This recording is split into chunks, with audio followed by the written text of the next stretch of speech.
This Week in Richmond is made possible in part by Dignity Memorial, caring for our communities with a network of funeral homes and cemeteries in Virginia and throughout North America. More information about Dignity Memorial's providers is online at dignitymemorial.com. Alpha Natural Resources, an energy company dedicated to respecting the land. Alpha Natural Resources, we power the world through the energy of our people. Haley Buick GMC, the place for a new Verano or Terrain Denali, in Richmond and online at haleybuickgmc.com. Everywhere there are lighting poles, there's one more opportunity to save money. Intelligent Illuminations provides cost-effective wireless lighting solutions for roadway or area outdoor lights. Kanawha Valley Arena, Virginia's cowboy town, hosting an array of events from Civil War reenactments to diesel truck pulls. More information online at virginiarodeo.com. The Virginia Chamber of Commerce, the voice of the Virginia business community, working in legislative, regulatory, and political arenas to promote the free enterprise system. So what do you do? Information about getting involved in advanced technology careers, making everything from clean energy to life-saving medicine, is available at dreamitdoitvirginia.com. Additional support is provided by these sponsors.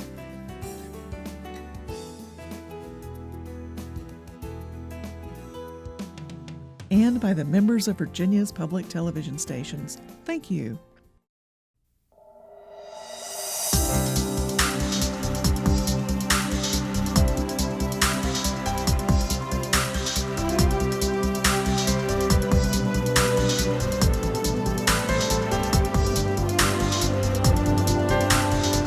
Welcome to This Week in Richmond, and a very special welcome to Delegate Tom Russ from Fairfax.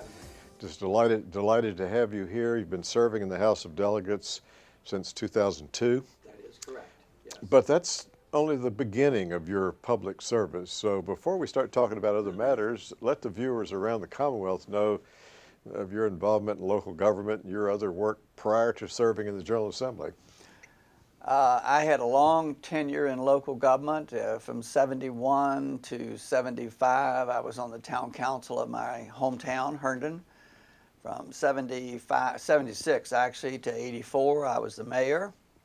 And then I voluntarily stepped down, did not seek re-election. I was doing some other things, and then I was asked to get back into it. And from 1990 till I came to the General Assembly in 2002, I was mayor. And also during that period was on the Longwood, now University Board of Visitors, and the Virginia Tech Board of Visitors. So I have a real interest in not only transportation but higher education in Virginia. Well, and your work in both those arenas prepares you for the upcoming session.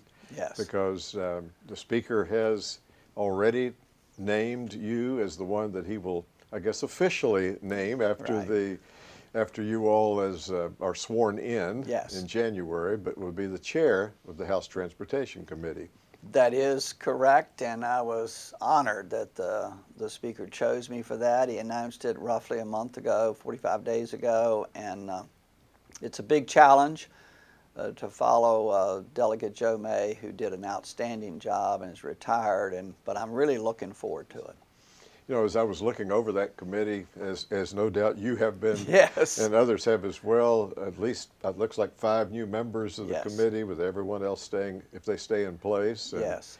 And then those subcommittees that transportation uses. You were a subcommittee chair. Correct. Delegate now, Senator Cosgrove was the subcommittee chair. Correct. And one other retired, John Cox was who's the retired, and Ed Scott. So Ed Scott's the only He's the one. only one remaining, and there's some rumors that he may move, get another position. Now, I don't know that, of course, but it's interesting. I'm meeting later on to talk about setting up how we're going to do the subcommittees and whether we keep 4 or drop back to maybe a lesser number. Yes.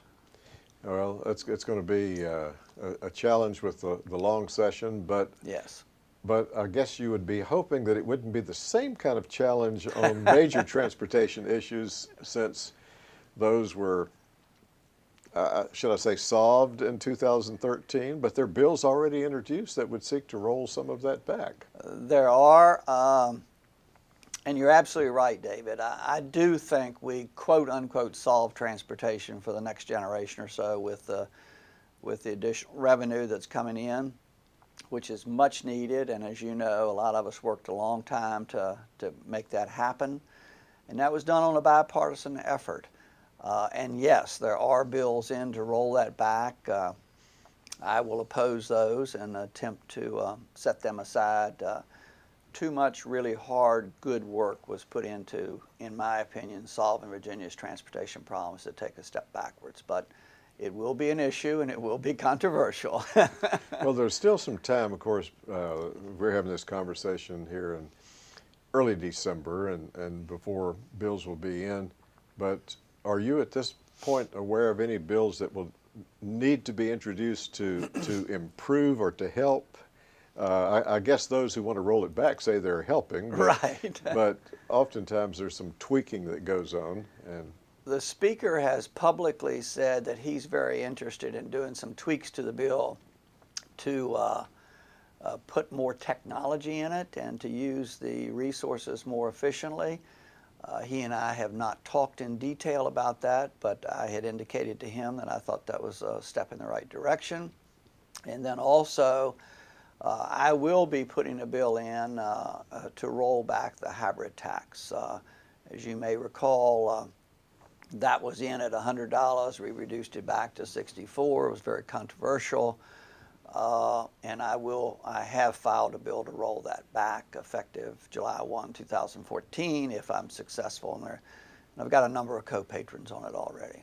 I thought that's one that has been sort of out there and announced, Yes. whether you'd be carrying it or someone else, Right. but a bill to do that. Well, I will be carrying it, and there are others who put similar bills in. We'll work together to get that done. It's particularly important in Northern Virginia. Somebody told me that something like 75% of all the hybrids are in Northern Virginia, and the impact on the whole package is nominal. It's about $11 million, which to you and I is a lot of money, but out of 1.5, 1.6 billion, it's not a huge amount, and I think it's the right thing to do. I'll tell our viewers that we're having the conversation right in the hour before. There's a joint meeting Yes. of the two transportation committees, and then there's some other presentations will be taking place later in the day.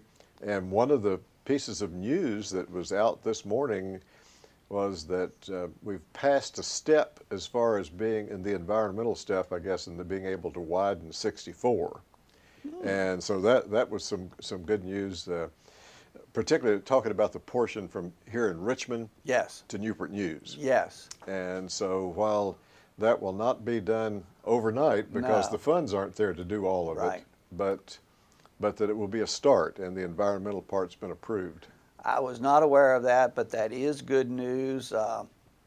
I go up and down that road fairly frequently, and it certainly needs to be widened, and we'll certainly be working on that. But you're right, it won't happen tomorrow. It takes a long time. No. And I've spent some time talking with already, and we'll continue to talk with VDOT about compressing the time it takes from beginning of a project till actually we get under construction, and they've been very supportive of working towards that. You know, I think it'd probably be helpful to tell the viewers some of the other, not just highway or rail, but some of the other type bills that come before the Transportation Committee. Well, basically, we deal with all the agencies related to transportation, aviation. DMV has a lot of stuff that comes in front of us. The ports come in front of us. So it's not just roads, it's anything to do with transportation. And obviously, the ports in Virginia, or the port in Virginia, is extremely important to our economy. And the rail access away from that, though we're not directly involved in rail, but we do have a Department of Rail and Public Transit. So all of those agencies come to transportation. And I was told last night that we were already looking at like 150 bills will come to transportation. Wow. Yeah, it certainly has one of the heaviest loads in the House. Yes, it does. Of legislation. But you mentioned also, as you were talking about, your interest in areas that you've worked in education. So, Yes. Anything you'd like to tell the viewers about education issues that you see coming up perhaps in the 14 session? Well, on higher education, I would certainly like to see us continue to put some additional funds in higher ed to keep the tuition raises down. I think Governor McDonnell's done a good job on that.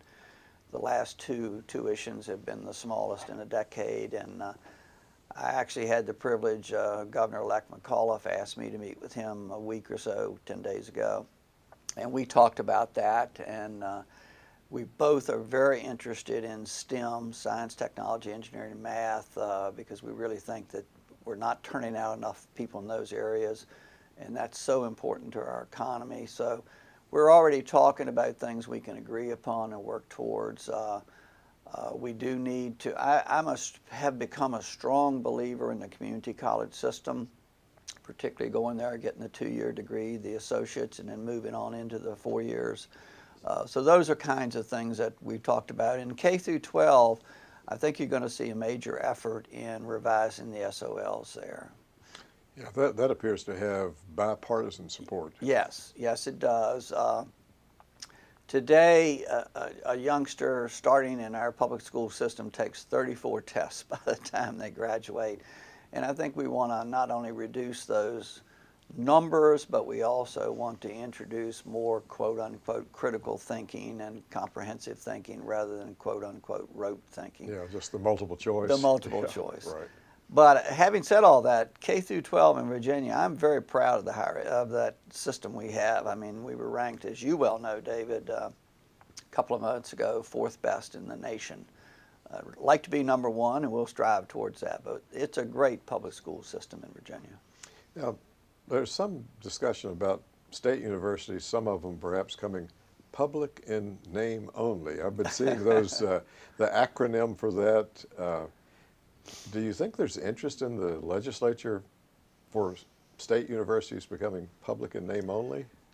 That would obviously have to be defined, but I think the short answer is no. Yeah.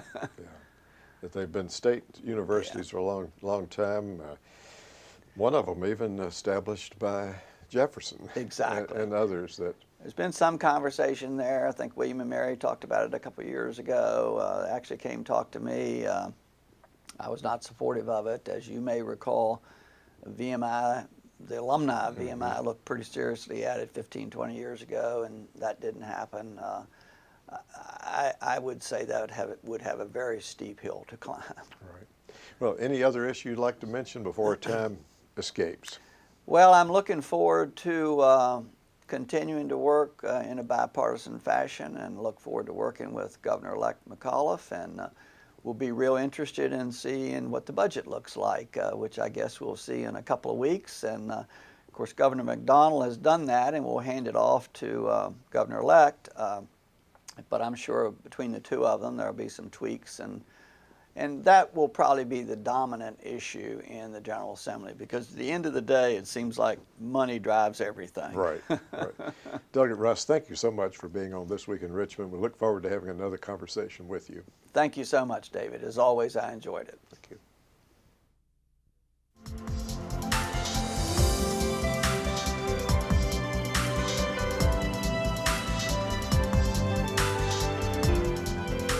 I'd like to welcome Senator Steve Newman to This Week in Richmond. Thank you for being here with us.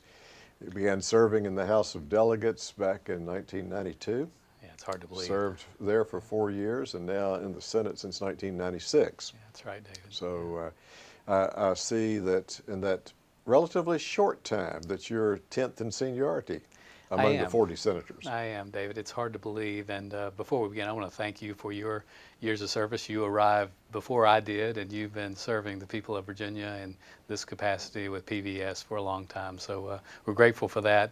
I think we're getting ready to bring in my 7th governor, which is going to be interesting. We have an opportunity to get together with him today, and look forward to finding ways to make him successful. He's saying he's going to talk about jobs and economic development, and if he follows that path, we'll all be very happy to work together. Yes, and it reminds me that, not that you said it, but I've heard your colleagues say over the years, when I ask how many governors have you served under, then they said none. but whether that was Right. Vince Callahan or Right. Lacey Putney, but Right. they named the number they've served with. Yes, that's right. Because That's the right. legislative branch is a Sure. co-equal branch That's with exactly the executive, right. and In so Virginia, that's true. it's working together It is. for the good of the Commonwealth.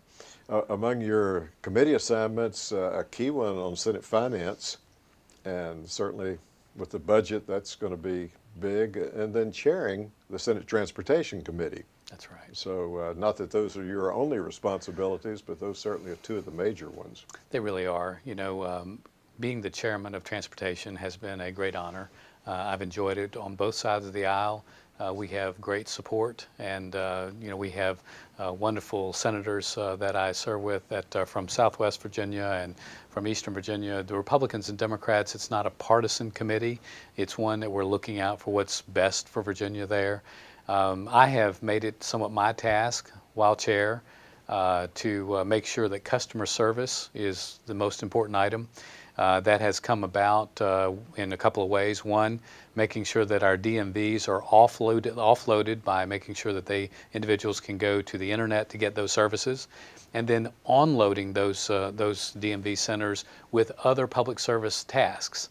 This last year, we were able to bring vital records to the DMV, so that over the next couple of years, you're going to be able to go to your local DMV to get a birth certificate on secure paper, done up for you, a death certificate, and other items. And I'm really looking to the Supreme Court and also to the State Corporation Commission to bring other services so that the individuals that live maybe in Lynchburg or in Bristol or in Eastern Virginia, Northern Virginia, they don't have to travel here to the Capitol to get business done. So that's the hope, is we can transform our DMVs into a face of the Commonwealth. Oh, that'll be fantastic. It already is a great move in that direction. You all have worked on other areas to have one-stop centers for people, and it sounds like that's kind of the model you're wanting to make DMV, a one-stop for state. Yeah, and the commissioner has been very helpful in that. To me, government should serve the people, not the other way around. Yes. And so if we can find ways to take what is already in every community, a DMV or a DMV Now or DMV Select, and turn that into a public service opportunity, that's what I want to continue to do. You know, as I think about issues that you have worked on over the years, I see one issue one year, maybe a couple of years, working with Senator Louise Lucas, a Democrat from the eastern part of the state, that there's that effort to work together as much as you can to accomplish, and really key to do that, particularly in a Senate that's evenly divided. Well, make no mistake about it, I love Louise Lucas. She's just been a great friend. She tends to be more on the liberal side, and I tend to be a little more on the conservative side. But we have worked together on things that were good for the Commonwealth, and she's a great partner in that. You know, David, you've been around a long time. You know, the Senate is not a highly partisan operation. We, at the beginning of sessions, disagree on formation and how the Senate may be organized, but after that, we get down to the people's business. We're very blessed to have an environment that may be a little different than other areas of the Capitol. Well, on the Transportation Committee that you chair, 8 Republicans and 7 Democrats the last couple of years, and yet I would imagine it would have been difficult at times for an observer to know which party people were on, because of seeking to try to work together. That's right. Yeah, and you know, a lot of the transportation issues are not partisan. We end up dealing with very practical issues related to our roads, to our airports, and to our rail systems. On rail in particular, I think we've done great work. We've made sure that the new rail systems that are coming from Washington to Lynchburg and now soon to Roanoke area, and the ones coming down through the Richmond and going to Tidewater, one, they need to be self-sustaining, and they can be. And we've made sure the Lynchburg one is the model, and that train system is actually paying for itself. Amtrak is very pleased with it, and I think if you provide a service that the public wants, it will sustain itself. If not, government should not be involved in it in many cases. So I think when it comes to the train system, that's a good model of how our committee has been willing to work together. As you look forward to the 2014 session, which will be here soon, do you see major transportation issues that your committee will be needing to address? Not that not that all of them are important, but do you see any major ones that you all will have to face? You know, there are a few items that still remain. Clearly, we passed, or there was passed, a major transportation package last year. So I think a lot of that energy has gone away. I personally am in favor of taking that unusual hybrid tax, which was a legacy of a number of years ago, and removing that. I don't want to punish people because they decide to buy a hybrid vehicle. You know, so I think we have some work to do in that regard. Over the last couple of years, there's been discussions about changing the makeup of the Commonwealth Transportation Board, and there have been two very strong sides on that. I tend to be in favor of leaving it as it is. We had a compromise measure that was worked out last year, so I imagine that that will come up again. And the big next item is the entirety of the PPTA process, the public-private partnership that has really spawned so many fantastic roads. You know, I came in this morning on the Powhite Parkway because of a PPTA, basically, and of course the Dulles Road and so many others. And we've had some in the Tidewater area that are a little more controversial, but we would never been able to afford those billions of dollars for those good people in Eastern Virginia without a PPTA. So there's going to be a discussion about how PPTA continues to roll forward in Virginia, but my goal is making sure that those billions of dollars that are coming into transportation continue to come to the Commonwealth of Virginia and not go flowing to other states because of a change that could hurt the law.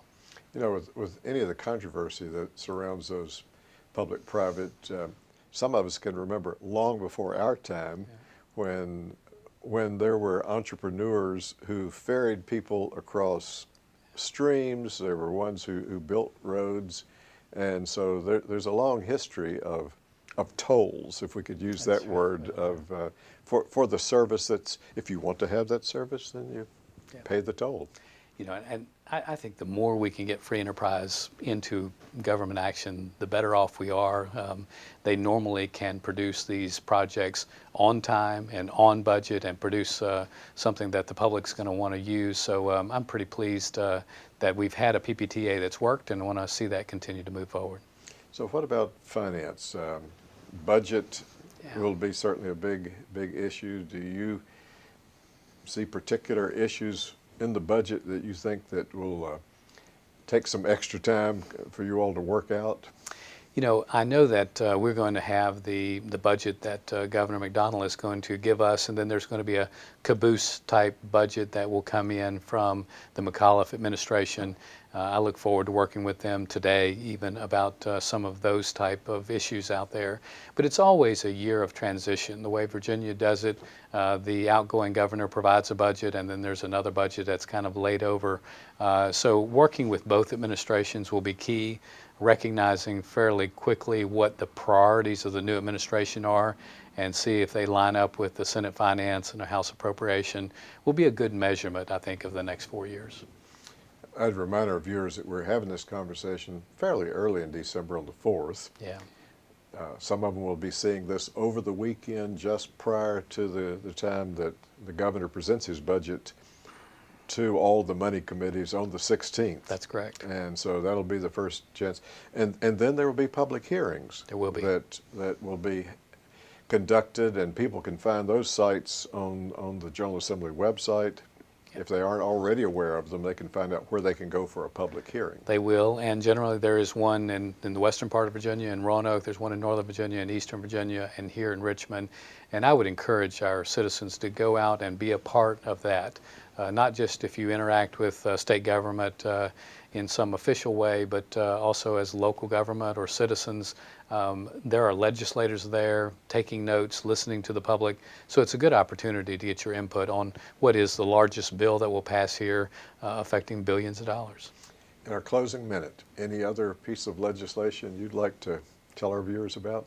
You know, there are a number of things that I'm going to bring forward this year. One, I'm very disappointed, as you can imagine, with the rollout of the Affordable Care Act, and I think Virginia probably needs to contract that some. I'm concerned about the impact that could have on the Commonwealth of Virginia, not just while they're paying 100% and 90%, but according to Congressman Ryan, they're going to take that back down to 50%, and that could really hurt Virginia's financing. You know, I've worked on mandates for localities for many years. We're going to continue that resolution this next year with Delegate Kathy Byron and others.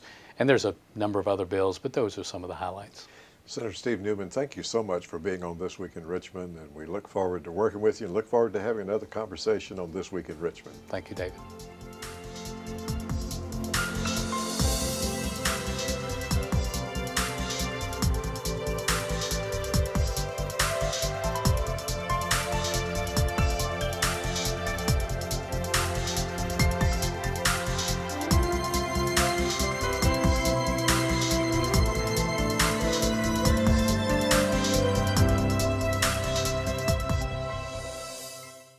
This Week in Richmond is made possible in part by Dignity Memorial, caring for our communities with a network of funeral homes and cemeteries in Virginia and throughout North America. More information about Dignity Memorial's providers is online at dignitymemorial.com. Alpha Natural Resources, an energy company dedicated to respecting the land. Alpha Natural Resources, we power the world through the energy of our people. Haley Buick GMC, the place for a new Verano or Terrain Denali, in Richmond and online at haleybuickgmc.com. Everywhere there are lighting poles, there's one more opportunity to save money. Intelligent Illuminations provides cost-effective wireless lighting solutions for roadway or area outdoor lights.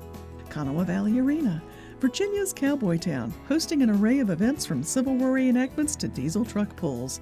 More information online at virginiarodeo.com. The Virginia Chamber of Commerce, the voice of the Virginia business community, working in legislative, regulatory, and political arenas to promote the free enterprise system. So what do you do? Information about getting involved in advanced technology careers, making everything from clean energy to life-saving medicine, is available at dreamitdoitvirginia.com. Additional support is provided by these sponsors.